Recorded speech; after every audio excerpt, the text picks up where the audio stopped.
So let's get started. First, a couple of things about me. My name is George Cassiotis, as I mentioned in the beginning. I'm the managing director at Minusia. We are an organic growth acceleration agency for B2B SaaS companies, and we help these companies accelerate organic growth through data-driven content marketing and SEO. Okay.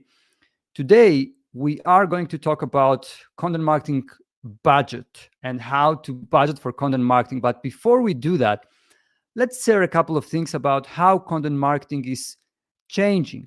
Okay, because there are so many things happening right now, and so many things that you need to be aware of. And I see a fundamental shift, not only in terms of AI and ChatGPT and all these things that happen, but also in terms of how content marketers and content marketing teams will keep their seats at the table and how they will continue having a say about things. Okay, so the old way, we had keyword research, nothing wrong with that, but we need to start focusing and talking a bit more about customer research. We had a very big focus on SEO content, nothing wrong with that, but we have to start the discussion about SEO content plus original content plus product focused content. We were obsessed with content quantity, like numbers were very, very important, and we were prioritizing that over content quality. And now I would say we see a shift, and we need to focus both on quantity, because quantity matters when it comes to getting results. No one can deny that. But at the same time, try to maintain that quality, at scale. We used to have the funnel. Today, we talk about search intent mapping and life cycle stage mapping, and how we will be present, in all the stages of the customer's life cycle and journey. We used to care about organic clicks, and not only that, but we had a very simplistic view of organic clicks, and we were interested in organic clicks in terms of like the whole blog. Nowadays, we are interested in organic clicks, but we try to separate that by search intent and by the life cycle stage that I mentioned just now. We used to be interested in things like view to lead conversion rate. Nothing wrong with that, but we need to discuss and have the discussion about, okay, view to lead is great. How about lead to customer? We get leads. Do these leads turn into customers? We used to discuss and measure just new leads and new customers, while nowadays we slowly have the discussion of, okay, we get new leads, we get new customers. How about the LTV? Okay, are these leads and customers the ones that we want and the ones that will actually benefit our business? And not only that, but how things are different, depending on the page, the section, the topic, or what other level, as deep as we want to get. Last touch, attribution, and we will touch on that further on in this presentation. I would say that things increasingly become multi-touch, and we have to see all the different touch points that someone goes through until they become a lead and then a customer. Blog-wide measurement, obviously, around everything, as I mentioned previously, organic clicks. While now we take a step back and have the discussion of, okay, what about specific pages? Because it's not possible that the whole blog benefits our business. What about sections? Are there sections or topics or categories that are the most important to us and that we should focus on further? And of course, you all know that ROI, in many cases, not in all cases, was a taboo. Okay, nowadays ROI is necessary, especially as we get in a situation where many companies, not all companies obviously, but many companies pull back with their content marketing investments, and especially activities with hard to prove ROI. Sorry, I said content marketing in general. Okay, companies try to keep headcount low while trying to outsource as many things as possible, because in many cases, especially for VC-backed companies, this is kind of a direction: keep the headcount low and outsource as many things as you can. content marketing teams are called and expected to do more with less. And I would say that connecting content marketing performance to business impact now more than ever becomes a top priority for content marketing teams. Okay. Now, I would say that these things apply when we are talking about content marketing departments that can't tie what they are doing and like the budgets they are asking for and like the headcount that they have and the contractors that they have to business outcomes. Because we notice at the same time that I shared all these 4 points with you, we notice that there are no budget cuts from teams who can drive business impact and can explain like the investments that they make into content marketing. And in several cases, not only there are no budgets cut, but nowadays we see an increase in the investment of these companies in content marketing. Okay, because I would say they have a more clear view. For them, it's pretty obvious that, you know what, this thing works, and it's not working just in terms of we rank for keywords or we get clicks, but we drive revenue. We have an actual business impact, and our company knows about that. We communicate that, and thus we can increase our investments and ask for more. Okay, thus I would say that for you, regardless of the position that you are at right now, in order to belong in that category, you need to connect content performance to business impact.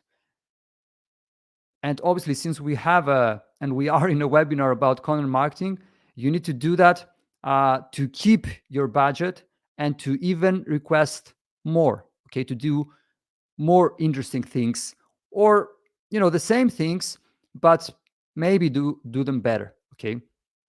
Now, you could argue that, you know what, George, like all these things are great, but the thing is that when it comes to content marketing, performance measurement is broken. Okay. And I have just 4 reasons why it's broken. Content marketing performance is heavily based on last touch attribution, as I mentioned in the beginning, while in reality, in most cases, and we will see an example of that, is multi-touch. Measurement usually happens on a blog or like content inventory as a whole level, while it should be happening even deeper on a blog level. That's great. On a section level, on a page level, and even on a topic level. What are the topics that resonate better, that brings us the best customers, that brings us the best customers with the best LTV, and so on and so forth. Okay.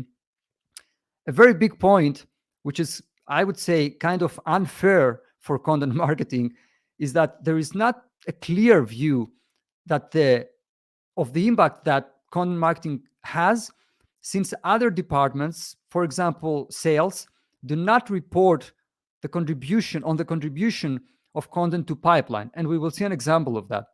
And in several cases, content may not be directly connected to driving impact, for example, generating revenue, but it may be indirectly connected to it. And if for example, there isn't a sufficient system for tracking all these things, another department may take the credit for your work. Okay, but unless you fight for it and unless you do something about it, I would say that things will not change. Okay, now we talked briefly about the direct and indirect impact that content has. When it comes to the direct content impact, I would say that it's pretty obvious. We are talking about impact on certain business metrics that are important to a company, and we will elaborate on that moving forward. And we are talking about impact on these metrics that can be directly attributed to our content marketing efforts. Okay, when we have indirect content impact, we are talking about impact, once again, on certain business metrics that can be indirectly attributed to it, which I know is not so specific, or unfortunately can't be attributed to it at all. Okay, now when we talk about direct content impact, let's take ourselves out of this webinar and imagine a customer journey for a minute, okay? And let's say that someone searches for something like frame.io alternatives on Google. They click on the first result by markup, signs up for a paid account with markup, and who is going to get the credit for that? Obviously, this piece of content that was created by Markup's content marketing team. That's great. This is direct content impact.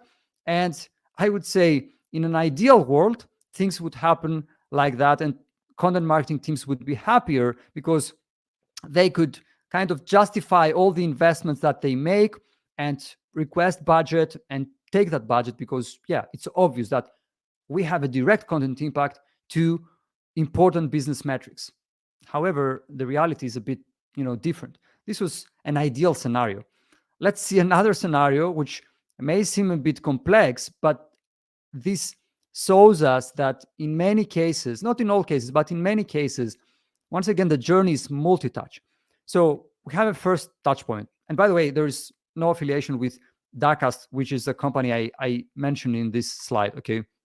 So we have a first touch point. A user searches for what is live streaming on Google.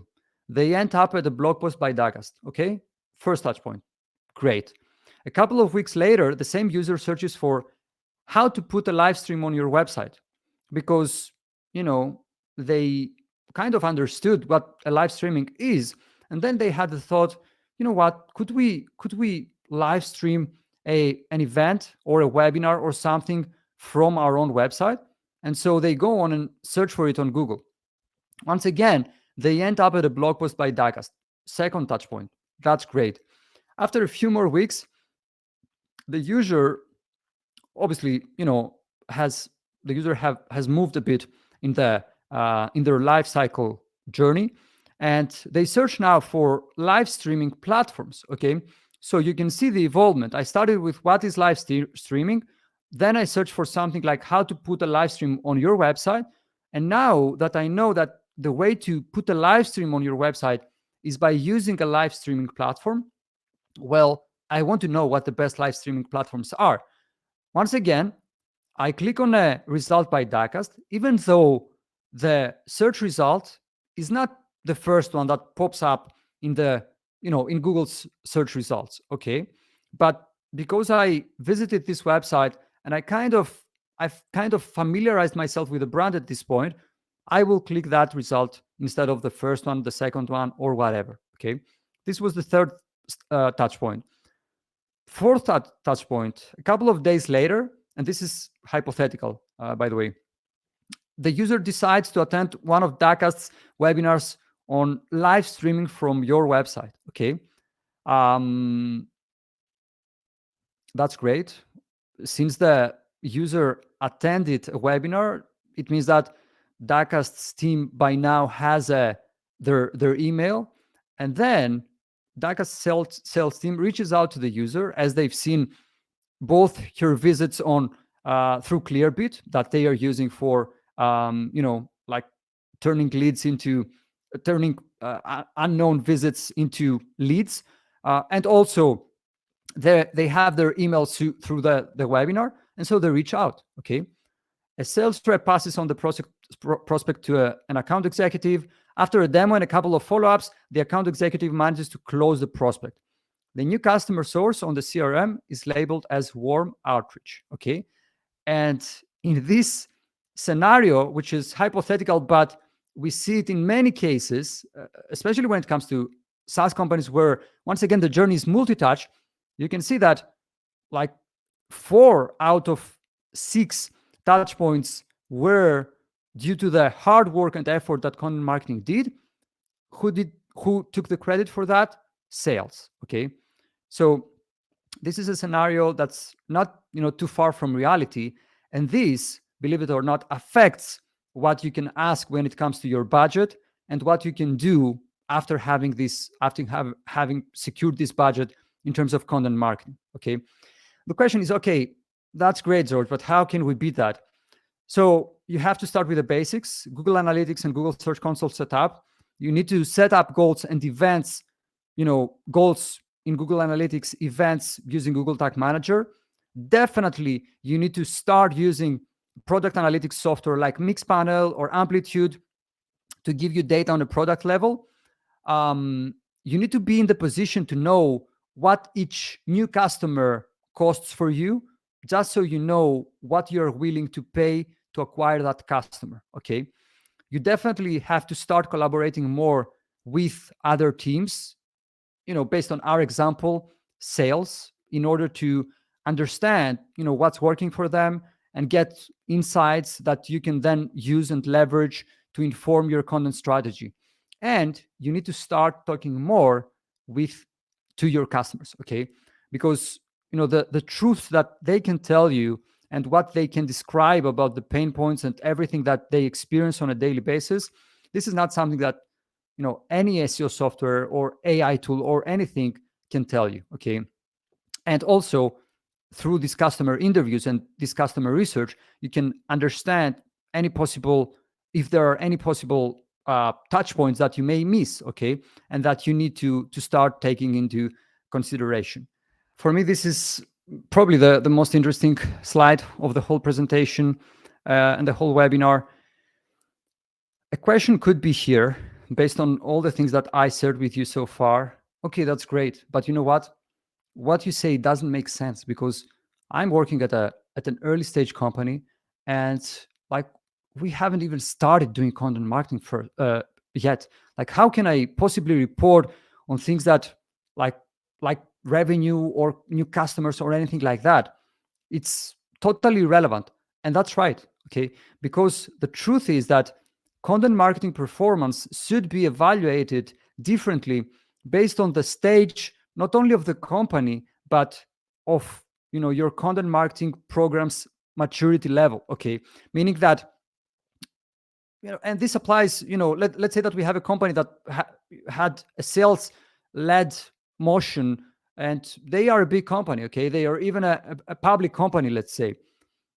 In terms of content marketing, maybe they have done quite a few things, not so many, which means that their content program is far from being well established and mature. Okay. So even if we are talking about a public company, a company that has a very strong foundation and like structure and so on and so forth, they should evaluate their performance when it comes to content marketing differently than a company that may be early stage, but it's content led. And since day one, their motion has been, when it comes to go to market, content and SEO, and so on and so forth. Okay. So we have to make a separation here, which is very important. Let's talk about a company that is in the very early stages when it comes to, once again, the maturity of its content program. Things that may be important and that this company should take under consideration are its publishing velocity. Okay, in the beginning, imagine if you start publishing content today, you can't talk about like revenue or anything like that.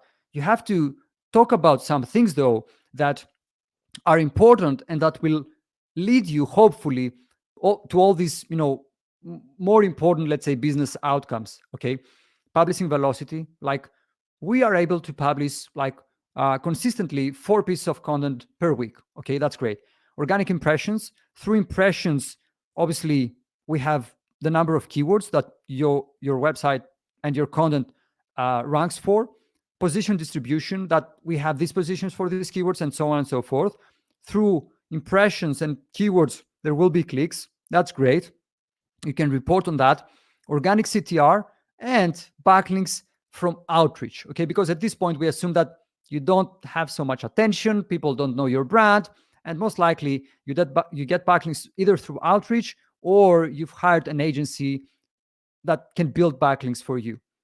Now let's get a bit in a further down the line. Let's say that you are doing content marketing for a while and you see that, this thing starts working. Okay, so at this point it doesn't make sense for us to say that, we evaluate our performance when it comes to content marketing by the number of pieces we publish per month. I mean, come on. Your content starts to get to a stage which we call content market fit, and thus you need to kind of change your approach when it comes to what is important to you, and as an extension, what is important to the business.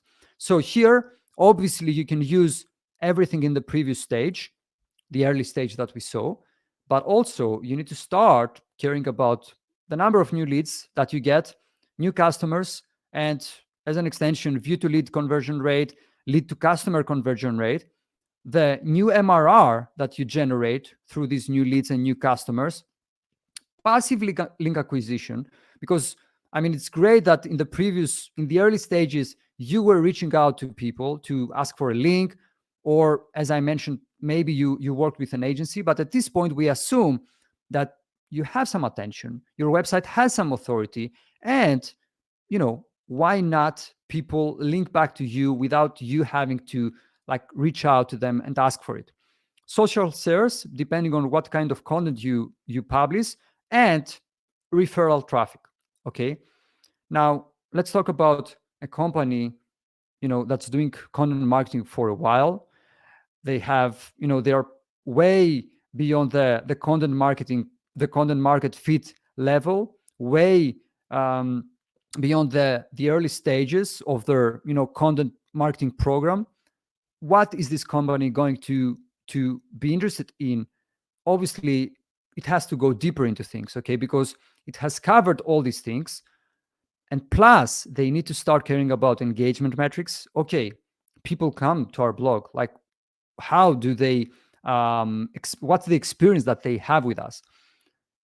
We discussed, we mentioned new MRR and we mentioned new customers. Now we have to start discussing and talking about LTV, the ROI of our content marketing efforts, which may be a taboo as we saw earlier, but I would say it's necessary at this point.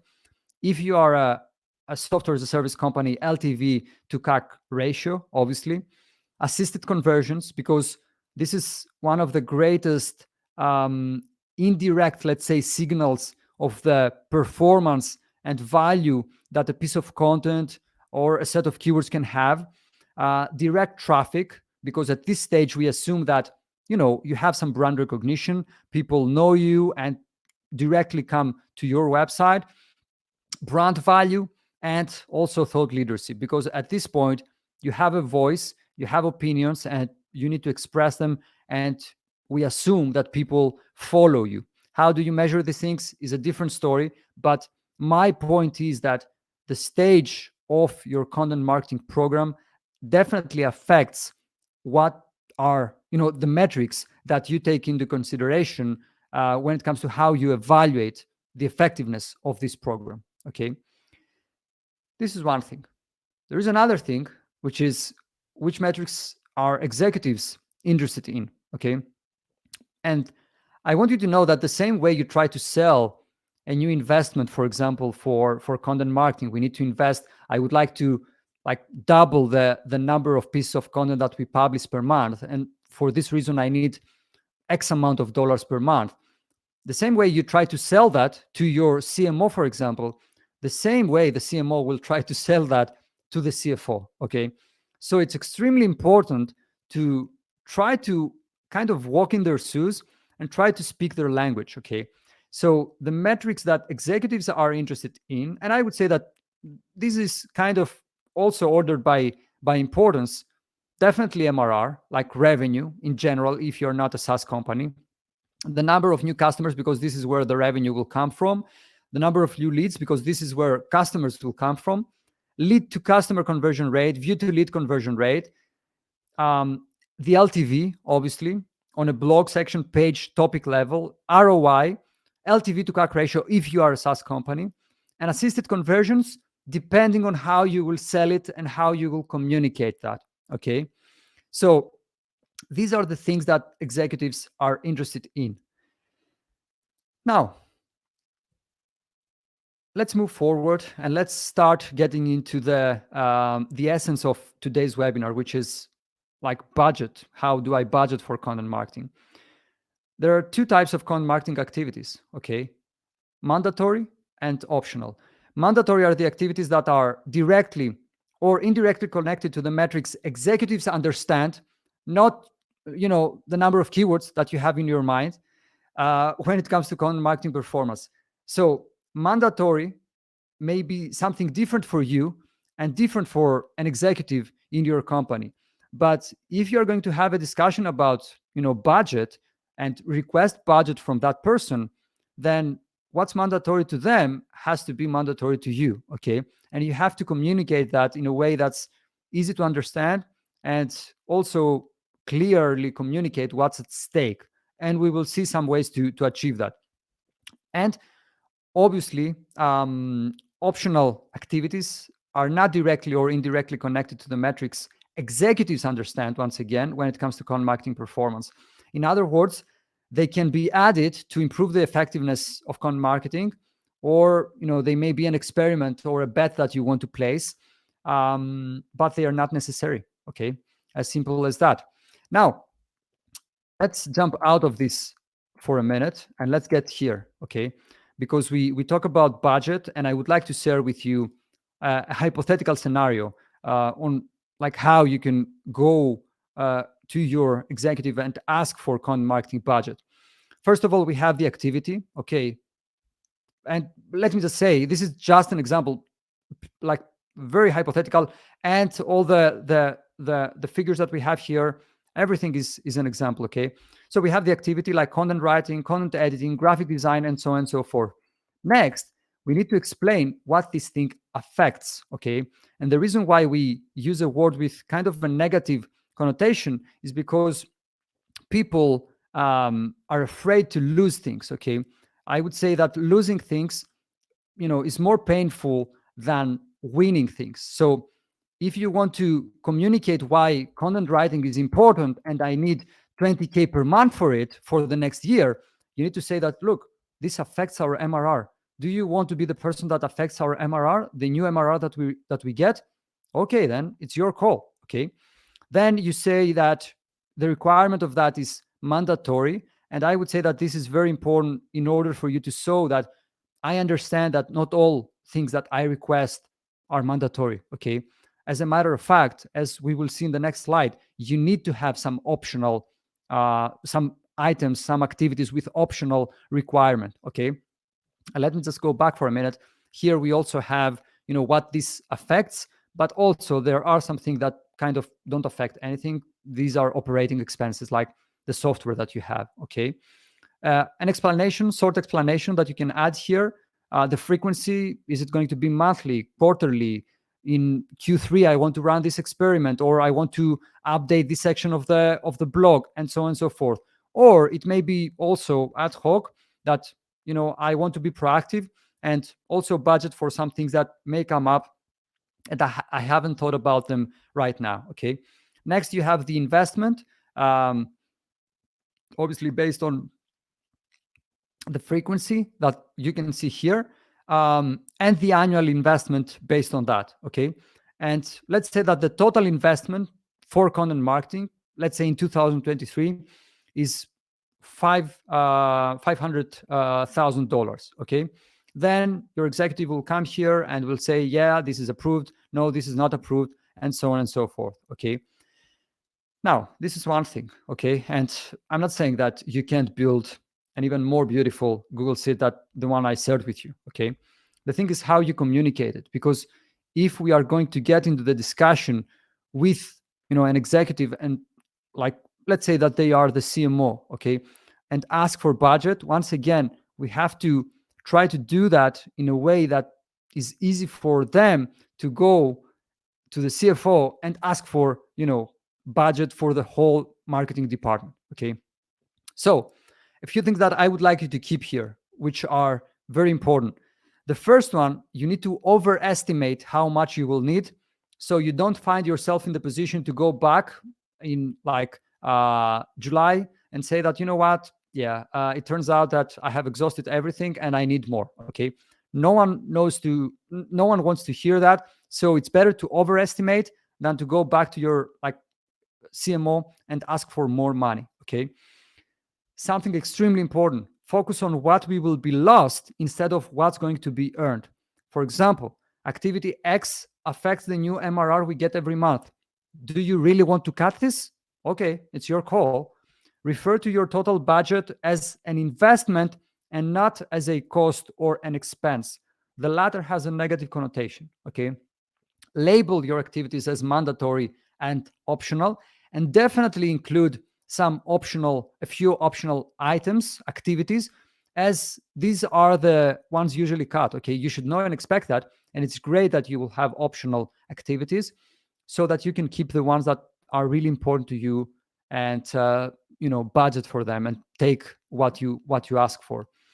And also, last but not least, budget for activities or opportunities that are not visible at the time, but may come up as as a need moving forward. Just so you saw that, I have business sense. I understand that things don't always go as expected, and it's better for me to ask something more now and like get it than to have the discussion later. Okay, so based on like our example and what I shared with you, let's say that your budget, and let's say that you got the budget of 500K. Uh, Good for you, by the way, in 2023. And this is your total budget for content marketing. Okay, what's next, and what the executive will wait from you as part of this discussion is, okay, like, I will give you this money. Okay, you will have this budget. I will do whatever it takes to take the approval from the CFO, CEO, and whoever I need to speak to. What are you going to give me back? If you go to this discussion and you talk about like things that we as content marketers like to talk about, for example, keywords or like positions or anything like that, that's unless you are in a very early stage in terms of your content marketing program's maturity. Okay, but assuming that you're not there, and since we are talking about C-suite, you are not there, you need to once again take a step back and think about what this person understands, so they can understand it and communicate it properly, to whomever they have to communicate it. So then you need to make a forecast. Either you like it or not, you need to make a forecast. I'm not saying that forecasts are easy. Hopefully with this template they will be a bit easier, but it's better to go with something to your executive, to have a discussion about content marketing, than to go to this discussion and talk about, yeah, in 2023 we want to improve organic traffic or increase organic traffic by 50%. Okay, that's great. What does that mean in terms of revenue, in terms of impact for the business? That's what this person is interested in, so that he can take that or she can take that and communicate that to their CFO, CEO, whatever. Okay, so in our scenario, 500K, which if you split that by 12, it makes us 42K per month. That's your monthly investment. And let's say that right now you are at 50,000 organic visits per month. Okay, and I will explain why we use traffic as a vehicle a bit later on. And let's say that you basically try to communicate and sell that, what, if you give me if I get this budget, I will try to double our traffic in the next 12 months. Okay, that's great. The start month is January, the end month is December, and we assume that our growth will be linear. Okay, because chances are at this point, I mean, not that it can't happen, but let's assume for the sake of example that it will be linear. You can play around, by the way, when you will have access to the template, and play around with exponential or logarithmic. Okay, so far so great. So far so good. We also have three more important metrics. Let's assume that your view to lead conversion rate is 0.5%, and your lead to customer conversion rate is 2.5%, and your average LTV, in other words, every time you get a new customer, on average, all these things are averages. Okay, but I just want to stress the importance of having something tangible and getting to a conversation with this, rather than going with nothing and just talking about like vanity metrics. Okay, so the average LTV is 10K. That's great. Based on that, now you can go to the ROI forecast tab and see that, what, in January, Mr. Executive, Mr. CMO, or Mrs. CMO, we had like 50,000 visits. We had 250 leads. We had 6 new customers, And based on all the metrics that we gave to the tool, it seems that our EBITDA was like 18K. That's great. Okay, but our projection is that by December we will be at 100K, and this person needs to know whether or not what you ask from them makes sense financially. Okay, so you need to come here and say, okay, in December we will make around 88K per month. Okay, based on all the metrics that we have inserted in the tool.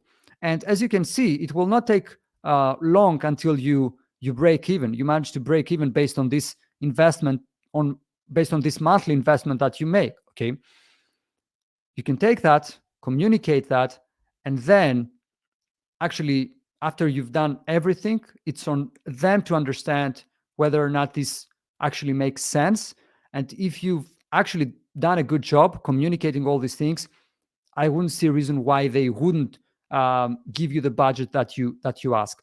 But once again, for me, it's much better, way more preferable to have something than to go to a conversation like this empty-handed and just beg for dollars without having something to communicate. That's something that this person can understand. Okay, let's go back to our presentation and bear with me for a couple more minutes before we wrap things up. Now, we discussed that when it comes to forecasting, and like more specifically the template we will share with you, I would like you to keep in mind a few things. The first is that you shouldn't seek for perfection when it comes to forecasting. No forecasting model is ever perfect, but it's definitely, once again, better than nothing. Okay, we use traffic not because it's the end all be all when it comes to evaluating content marketing performance, but because it's something everyone can understand. And at the same time, as you saw, we use it as a vehicle. Okay, we use traffic, but we don't focus on it. We don't say that, you know what, my goal is to spend 500K and get us from 50K visits per month to 100K visits per month. I mean, what's the point in doing that? Okay, we connect that, we use it as a vehicle, and we connect that to actual business outcomes. Okay, you need to present different scenarios. I mean, even if we don't like it, things don't always go as expected, and at the same time they may go even better. So it's better to have 3 different scenarios: optimistic, pessimistic, realistic. And you can do that by using past data and like year-over-year growth from the last couple of years, if you have access to such data. And last but not least, you need to focus on context. Okay, and I would say that no one expects you to kind of hit the nail on the head when it comes to your projections, like be 100% accurate. No one expects you to do that. But what they expect is you to present them something. Once again, I will repeat that they can understand, so that they can take it and communicate it properly to the CFO, CEO, and so on and so forth. Okay. Now I will leave you with 4 last tips that we have here. Graphs always help, and using graphs to tell a story always help to kind of get approval for things. Okay, I would say that 2 consecutive graphs in a Google slide presentation like this that show the correlation between like organic traffic, for example, that we use as a vehicle, let's say, and the number of MQLs created by content.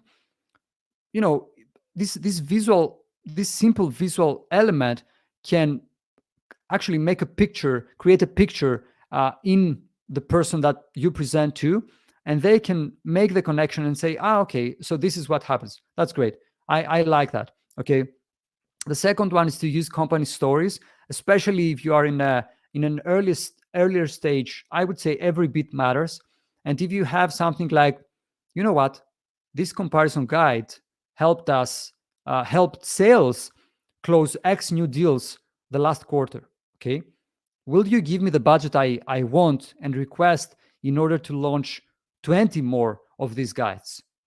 Okay, let's have this discussion. Okay, talk to the other person's language. This is something I mentioned repeatedly throughout this presentation, and I will mention once again, if you go to your executive with something like, we increase the number of keywords to X, so I need Y to achieve Z, they will be, unless you are in a very early stage when it comes to your marketing program's maturity level, they will be, okay, but why should I care about that? Why should I care about keywords? Can you please tell me something that is actually important to me and actually important to the business? Now imagine if you go to the same person and you tell them, you know what, these keywords affect the new MRR that we get, and more specifically, affect like 5% based on the last 12 months worth of data. So we need to maintain our positions for these keywords. Okay, and what do you need? I need to invest in like content updating and building supporting content and link building.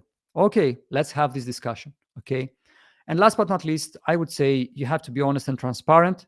You have to give the full picture, and then just like outline what's needed to get there. Okay.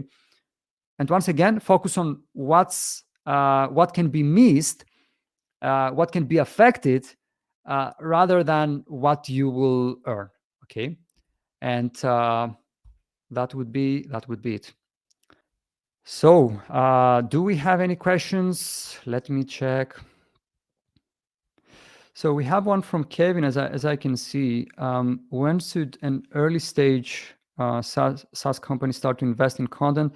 There are so many other funding needs, limited resources. When and how you can convince the founder to start to invest in content? That's a great question. And I would say, Kevin, thank you very much, by the way, for attending and staying with us until the end.